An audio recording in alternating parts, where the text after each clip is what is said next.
Many thanks to fellow Destruction Squad, Clips from the servers, Seattle's Cloud, 7RP server, the Struggle community, the Camera Crew servers, Friendly DayZ podcast, DayZ servers, Reclamation server, and the settlement for making this video possible. The planned hotfix for 1.29 has been cancelled, but in its place is a new plan to test the bug fixes on experimental 1.29 before pushing to everybody else. So I'm going to be checking out which bugs have been fixed, how to avoid the ones that remain, and go over some new game code that stops PC players from getting on Xbox servers. Most of the time the devs' patch notes are quite accurate in what has been fixed, but I do test them anyway just to make sure because we're all unfortunately human. For the stat change bug that would break your stats for hours at a time, it was really annoying. I found a reliable way to replicate this on stable, with it occurring when a player is desyncing and the server is desyncing, and then two players meet each other that are desyncing, essentially allowing you to see somebody else's stats when they're desyncing. It's a whole desync situation. In this new experimental version though, I was unable to trigger this bug at all. I tried many times and the code changes in the game files back this up too. This bug is now thankfully fixed. I didn't see any code changes for containers or how they drop items on the floor when you relog, another annoying bug, but it has been fixed as demonstrated here, so nothing is going to drop to the floor from your containers now. However, my flare cartridges did vanish from this container here. I wasn't warned about this either, but this could be because they're not intended to spawn on the map at the moment, but I've never been aware of any mechanic that says if an item cannot spawn on a server, it will get deleted from your inventory. I've never seen this before, with the flare gun also still being bugged. Another annoying bug is that our characters would be killed if the server restarted while you're handcuffed or unconscious. This no longer happens, and when you log into the game, your keybinds will also be saved, so you don't have to set up your keybinds every single time you log in. A glitch I didn't know about was listed here about how sticks play a sound in shelters when you attach them or move them inside. No sound is playing in this patch though, so that's fixed. And the final fix on this list is how torches dried close faster than fireplaces, which doesn't make sense, but they still do in this patch. So the torch is 50 seconds to get this coat from drenched to soaked, and the fireplace is 85 seconds, or 60 seconds from the moment the fireplace turned to blistering.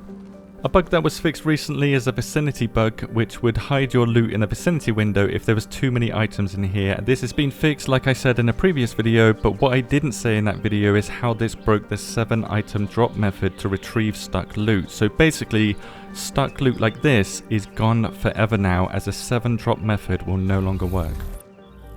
As for known issues, this list should be a lot longer than 4 known issues. There are a lot of known issues right now, with all of these 4 still existing in the latest version. I did test them, but the stamina bug happens a lot less. It took several times longer to trigger the stamina bug we were gifted in 1.29, with this bug happening when you pick up or put down any item in the game from your hands or from your inventory. Your maximum stamina can get locked to a lower amount, and that can affect your stamina in running, so it is worth fixing, and this will probably happen to you at some point. So an easy way to fix this is to drop or pick up any item, and this somehow recombobulates the correct max stamina that you should currently have. Unfortunately, the shaky optics bug is still in this new version and happens while you strafe and change stances while you're zoomed in. You can see the effect here, it's a bit nauseating. So basically nothing has changed from the stable version when it comes to this bug, and if you are suffering from this, there is a method to get rid of this slightly. Strafing right while you're in a standing stance will make it shake a little bit less, so that is a way to bypass it for now. Another bug you can partially avoid is no splash sound being played when you hook up a fish, at least with the improvised rod, because the regular rod will play a sound when you hook, as heard here. Yeah, it's not the splash sound, but it does let you know when you've got a catch. The remaining known issues are some weapons, there's some weird animations going on, and you have some texture issues with the new terrain tech, all confirmed in this current experimental build, but what I couldn't confirm is a stuttering and texture pop on console. I have no way to test that. The hand bug, vehicle desync, PC Game Pass crashes, the voice over IP bug, and how server performance is in general, I don't have a clue about. The community will need to work together to confirm what has been fixed and what hasn't, basically. This new patch came with a few code changes, mostly surrounding bug fixes, but there was a change to how we drop and throw items in the game too. So there appears to now be a block in the game files that prevents players from throwing or dropping items when changing stances. So basically it stops stance changes while you're doing those two actions. You can't change stance while you're throwing or while you're dropping items. I'm not sure why this was added, but I'm guessing it's either bug or exploit related, so maybe somebody in the comments has an idea of why it was added. A minor change is how the intro tutorial video will now play a lower resolution on older consoles, at least that's what I understood from the code. So the latest gen console will get 1080p video, whereas the older gen will get 720. I've saved the best for last, as there were changes in the code to block PC players from getting on Xbox servers, with developer comments next to this code stating that this is a crossplay restriction method. Now, I'm not 100% sure that this is a restriction method to stop PC players getting on all Xbox servers, because the developers said recently that they want to stop PC players getting on controller-only servers entirely. So this is most likely a step towards that. And I'm no C programmer, I've never seen the source code of the engine either, but what I do know from this code is that it says that PC players, when they try to join a controller-only server, they will get a pop-up on their screen that says this exactly: your platform is not supported on this server, and essentially kicks them from the server automatically before they can fully join. This will be hard-coded onto every Xbox server when this update is fully released, so there's likely some detection method working in the background that detects if a PC player is trying to join a controller-only server.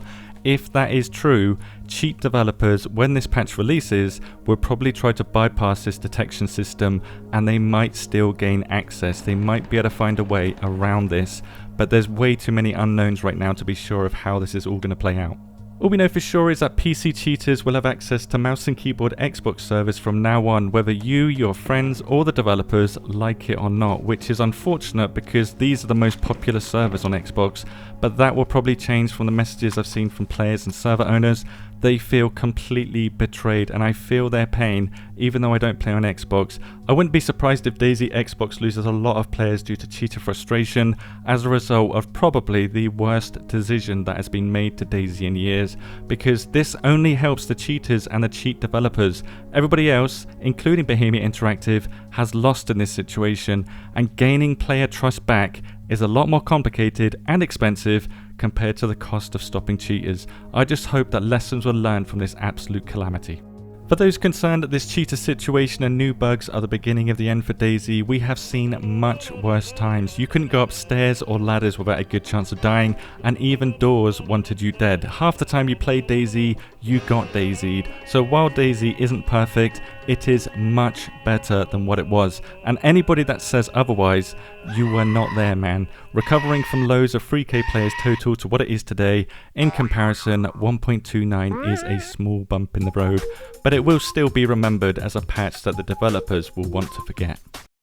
For clarity, this update is only on experimental for now, and this is an early build too, so stuff is going to change. We have no idea when this is going to fully release, because quite honestly, we've never seen a patch go to experimental 3 times. We're in new territory here, so I'll keep you up to date on which bugs are squashed and when as we go. Let me know your take on all this. Thank you very much for watching, and have a good day.